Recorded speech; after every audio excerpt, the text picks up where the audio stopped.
media. Welcome to Zambia's first and finest visual radio, Sun FM TV.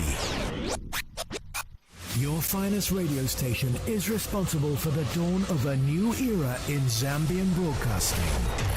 Capturing your favorite sounds on radio into great moments on television and on social media. Welcome to Zambia's first and finest visual radio, Sun FM TV. A new dawn is upon us, with great opportunities and a new hope for our future.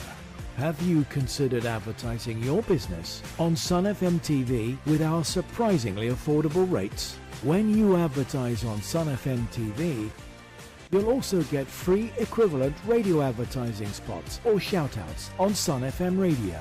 For more details, call us on +260 961 205 967 or +260 212 615 341. Email marketing@sunfmzambia.net. It's a new dawn of new affordable advertising packages on Zambia's first and finest visual radio, reaching over 5 million people across the whole country.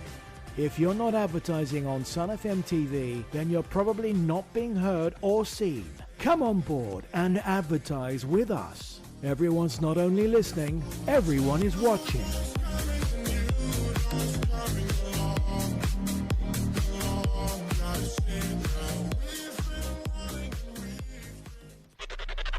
Sun FM, broadcasting from the Copperbelt capital, Ndola City. This is your favourite station.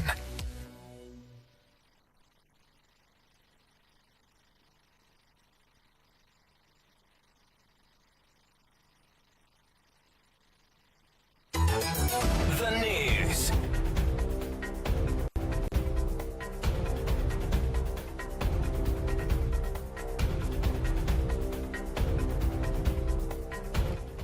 Hello, my name is Imelda Chikwati to present the news here on Sun FM Radio and TV. The headlines. Mulungwa Power Generation Limited has unveiled an ambitious investment program aimed at delivering 1,000 megawatts of electricity and injecting $1 billion into Zambia's energy sector. The Law Association of Zambia LAS has expressed concern over the handling of constitutional amendment procedures in relation to Bill number 7, warning that legal safeguards were not adequately followed. Government has taken a landmark step toward making free education a guaranteed legal right, with the Ministry of Education initiating amendments to the Education Act of 2011. The Zambia women's national team has won the Three Nations Women's Tournament after defeating Zimbabwe 3-1 in the final match at Bingu National Stadium.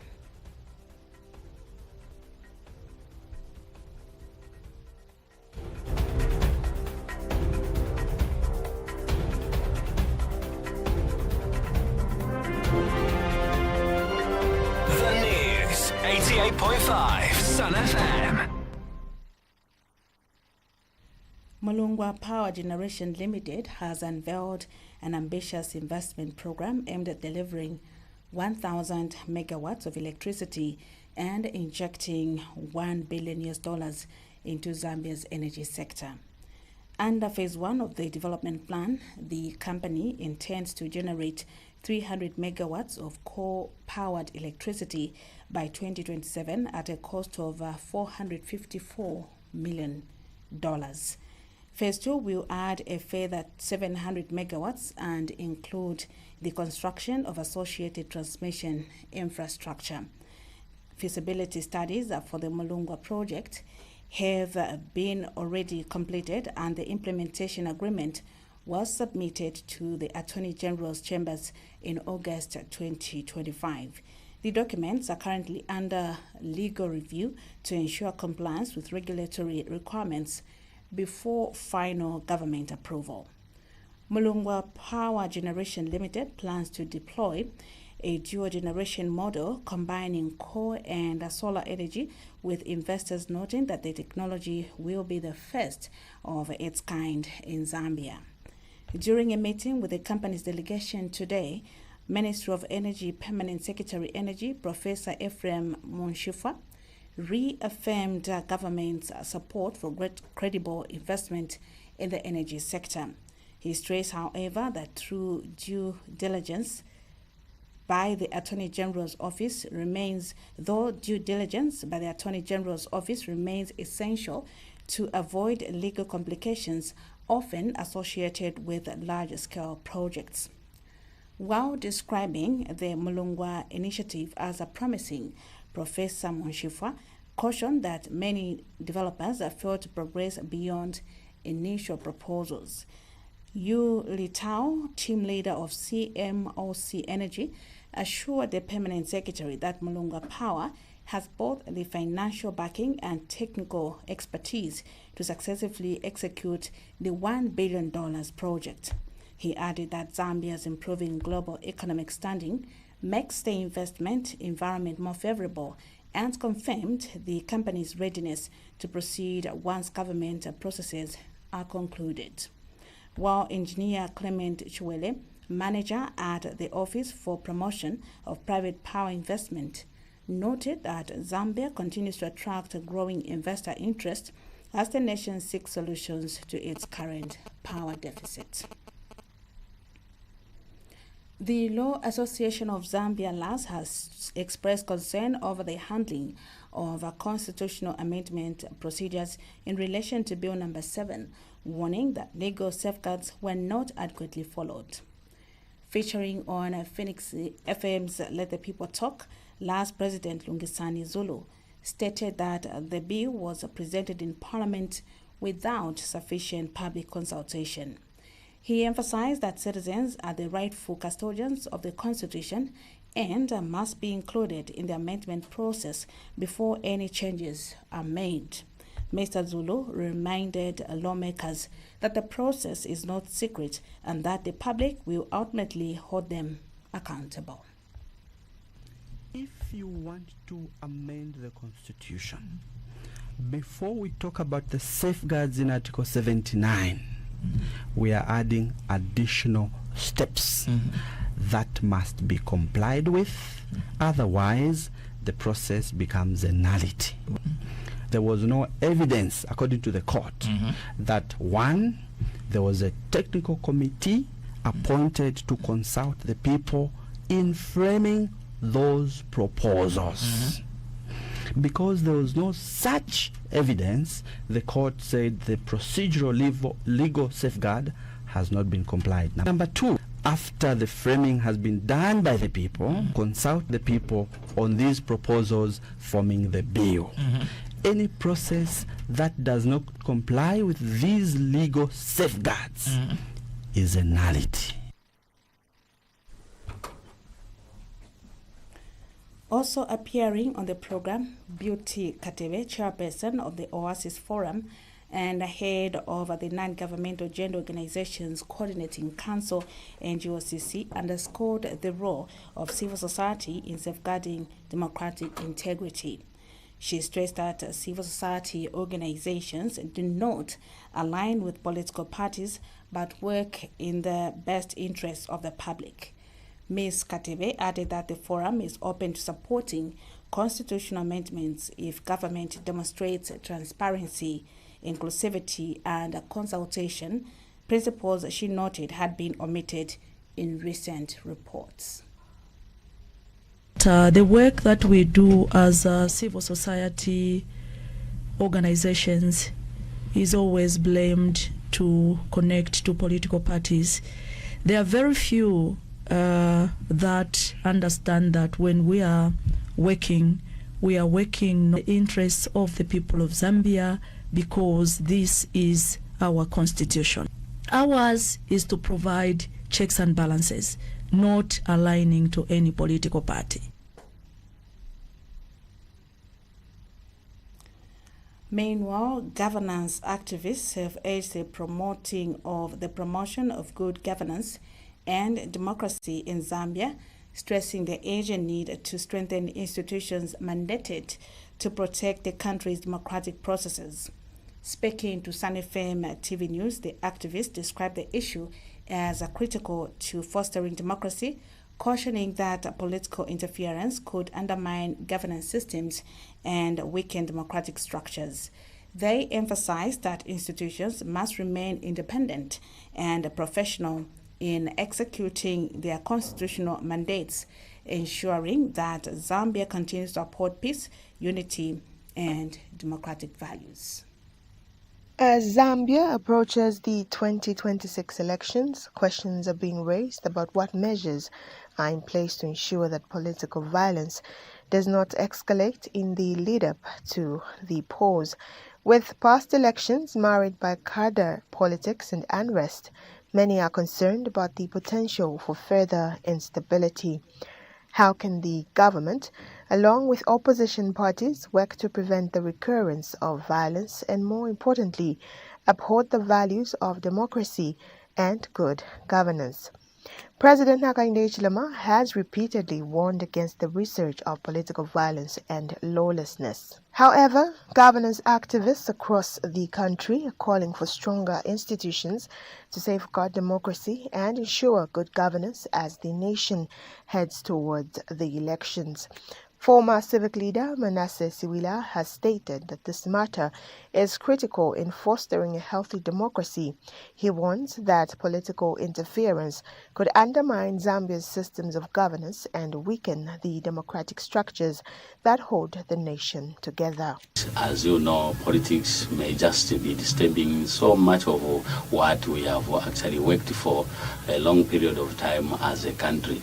And so I want to appeal to government that let's strengthen the institutions that always help, keep on promoting democracy, keep on promoting the good governance that we need to have in our country. When it comes to violence, like next year we are going into elections, it's not good to see institutions mandated to help promote, democracy and that good governance we need in our country to be failing in some areas. Yes. Kelvin Mwanza, a prominent governance activist, has also weighed in on the issue.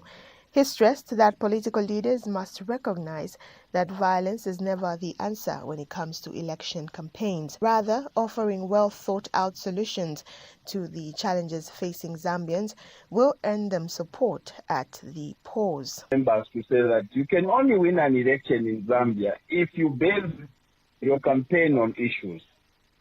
The reason why the Patriotic Front regime was removed from power, despite the fact that they had militants, they had all the power at their disposal, was because the Zambian people generally hated violence.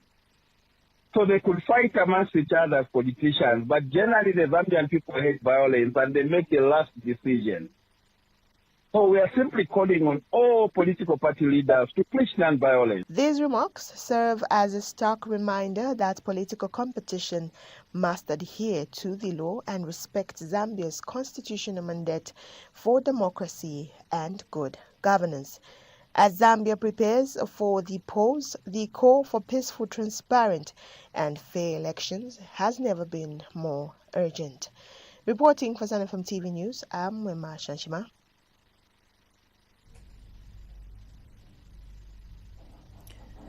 Government has taken a landmark step toward making free education a guaranteed legal right, with the Ministry of Education initiating amendments to the Education Act of 2011.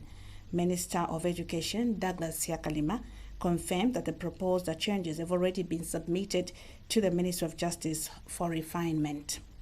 Once enacted, the law will ensure free education for all children from early childhood education through secondary school. He explained that the introduction of free education has already delivered significant benefits nationwide, and the surge in school enrollments reflects the strong demand previously suppressed by school fees. The minister expressed satisfaction with the establishment of the Educational Association for Quality Assurance in Zambia, noting its role in monitoring and improving free education. He stressed that the next priority is to safeguard the delivery of quality education. According to the ministry's media unit, during a courtesy call, Association President Dr. Chilao Mutesa, accompanied by a 4-member delegation, formally introduced the association to the minister.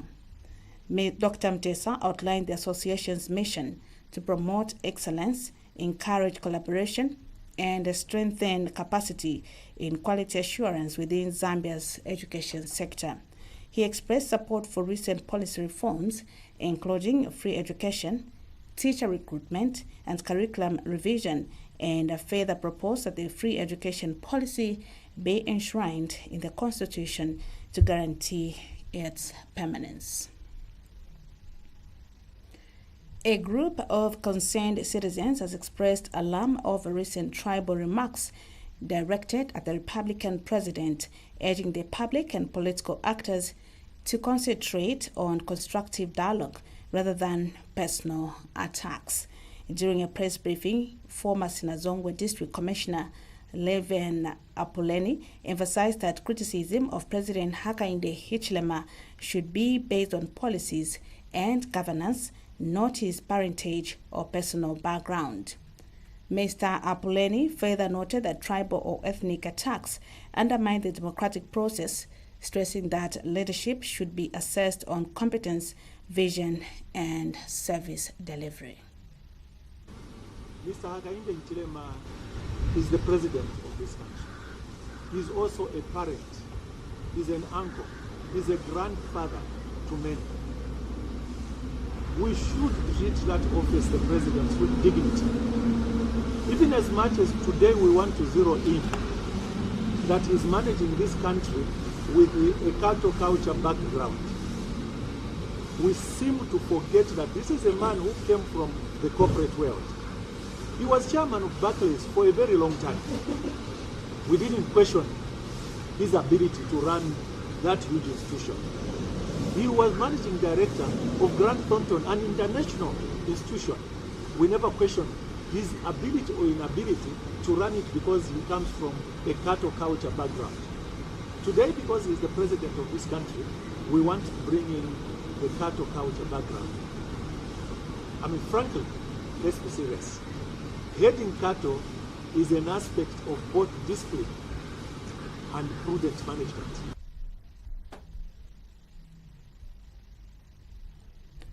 And former Livingston DC, Paul Sensele, charged that tribalism has no place in modern Zambian politics.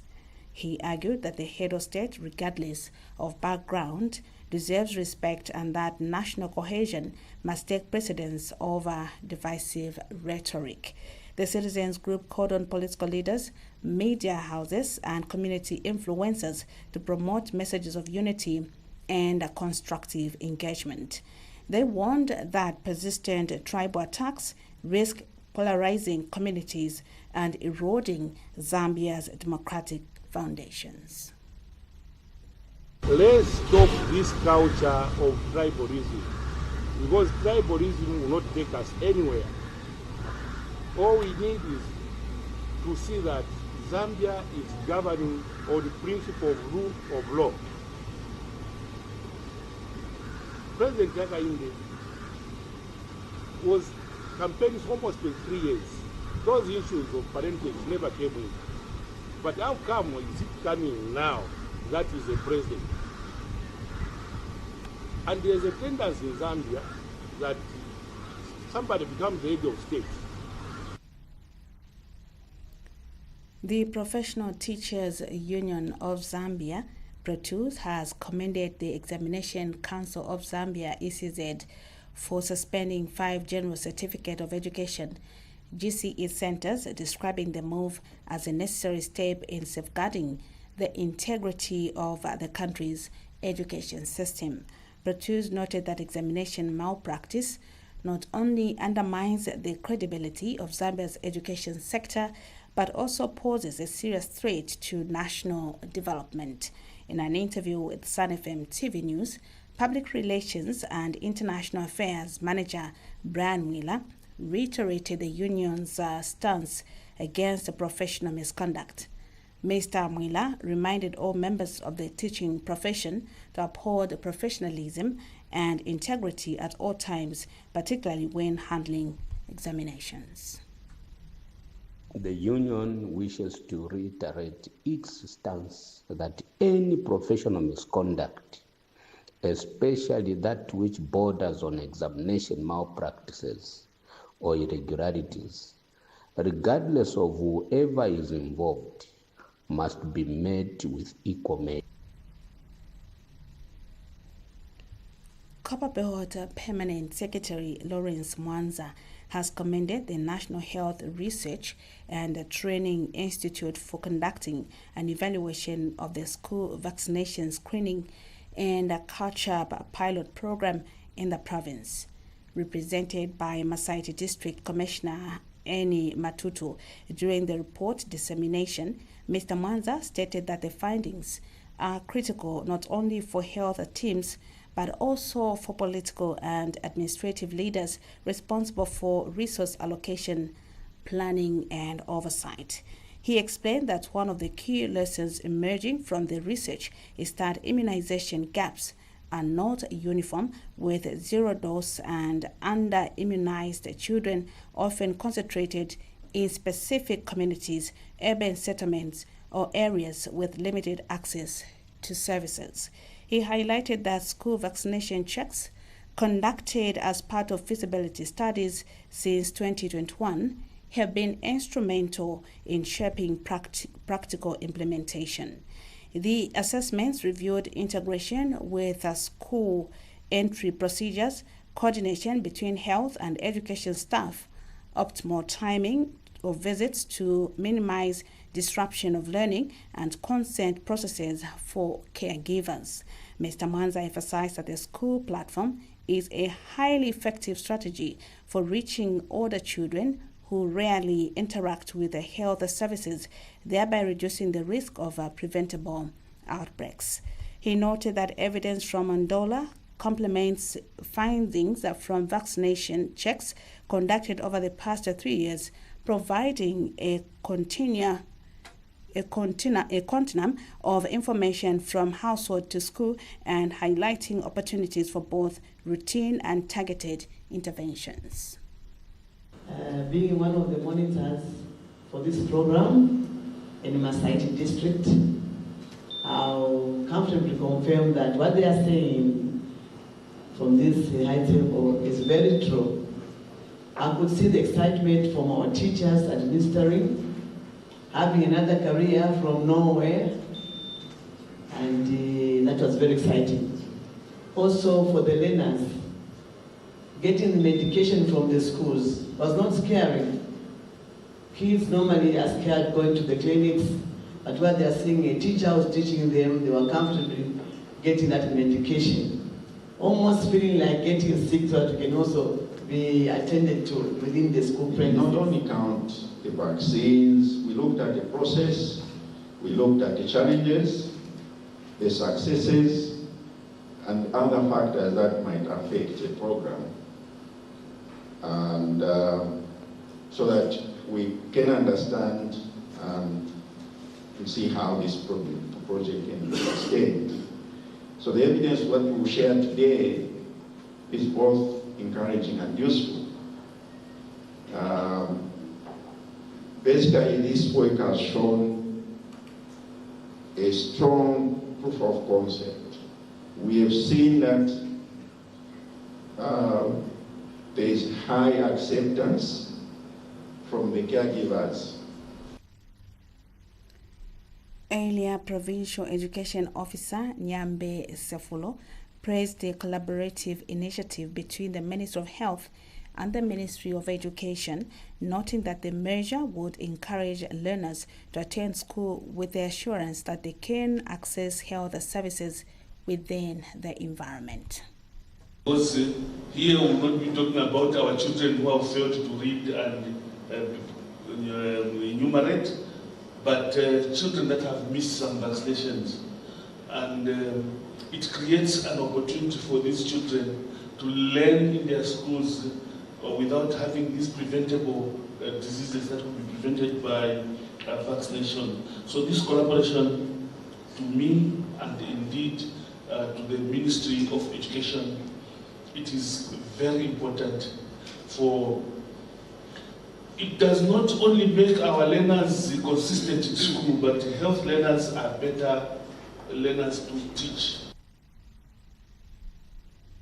And Copperbelt Province Clinical Care Specialist Dr. Kabelenga Elijah added that health is dynamic and requires collaboration with multiple stakeholders. We are here to witness the dissemination of the results. Is as of 2023, according to the report by the by UNICEF, it was reported that approximately about 324,600 children at 0 dose. They had never been vaccinated, and that was in Zambia. And of these, the majority of these who were not vaccinated were those that were coming from the rural communities, the marginalized communities, the hard-to-reach communities, and the remote communities. National Health Research and Training Institute, we are so glad as a province that indeed you are stationed and housed on the Copperbelt province. We now take a break. When we come back, sports news. Celebrating 7 years of the Kwacha Music Awards. It's been 9 years since the first Kwacha Music Awards ceremony took place in 2017. What started as a small event has grown into Zambia's biggest music awards show. Over the years, we've seen incredible talent shine on the Kwacha Music Awards stage. From the opening act of 2017 by Slap D and Dave, to Zavin, 76 Drums and Sheffy 187 opening 2024, the stage has been great crafts over the years. We have celebrated the best of Zambian music from Afrobeats to hip-hop and R&B. The Kwacha Music Awards has become a platform for artists to showcase their craft. With world-class hosts and electrifying performances, the Kwacha Music Awards has become an annual event to look forward to. Behind the scenes, a team of dedicated individuals work tirelessly to make it all happen. Their passion and dedication have made the Kwacha Music Awards a success. As we celebrate 7 years, we salute the artists who've made this journey possible. Your music has inspired a nation. Here's to many more years of celebrating Zambian music. Hashtag Kwacha Music Awards.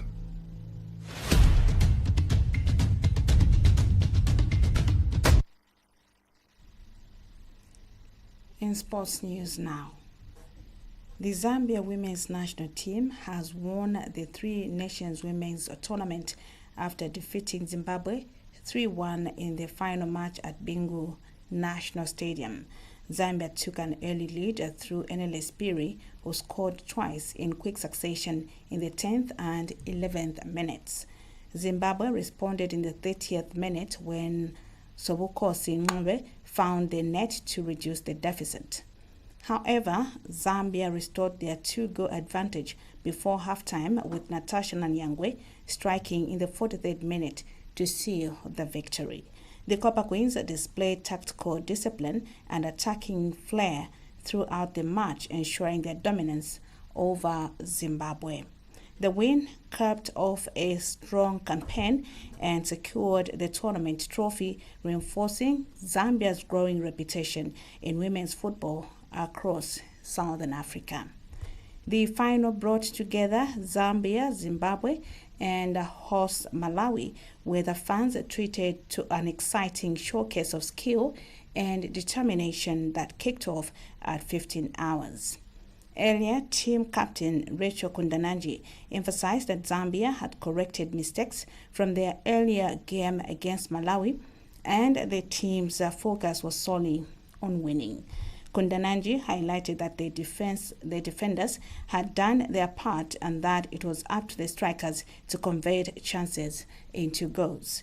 The tournament was organized as part of the FIFA Women's International Window to give Malawi, Zambia, and Zimbabwe competitive match practice, strengthen regional football ties, and prepare teams for upcoming international fixtures.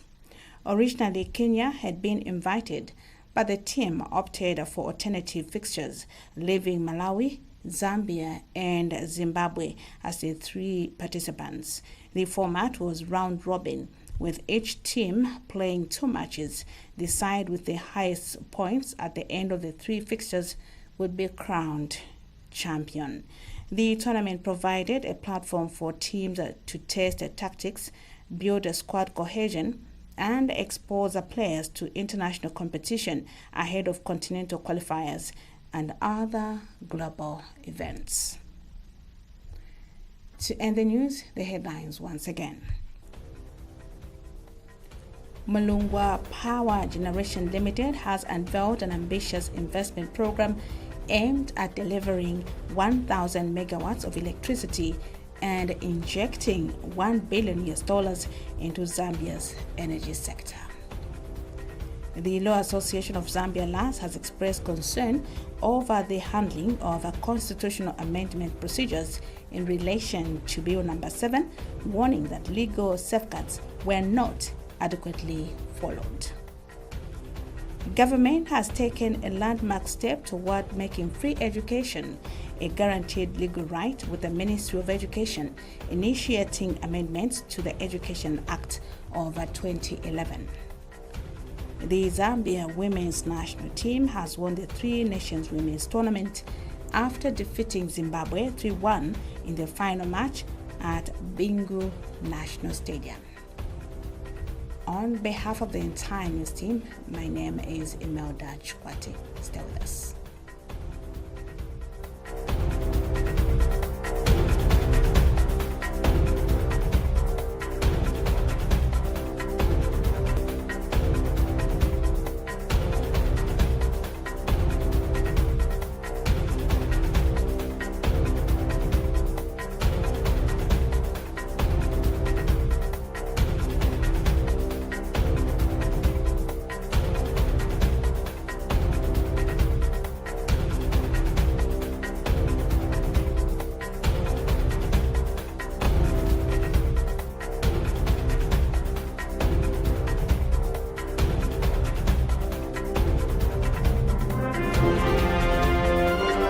The News, 88.5 Sun FM. The long-awaited MTN Super League is here.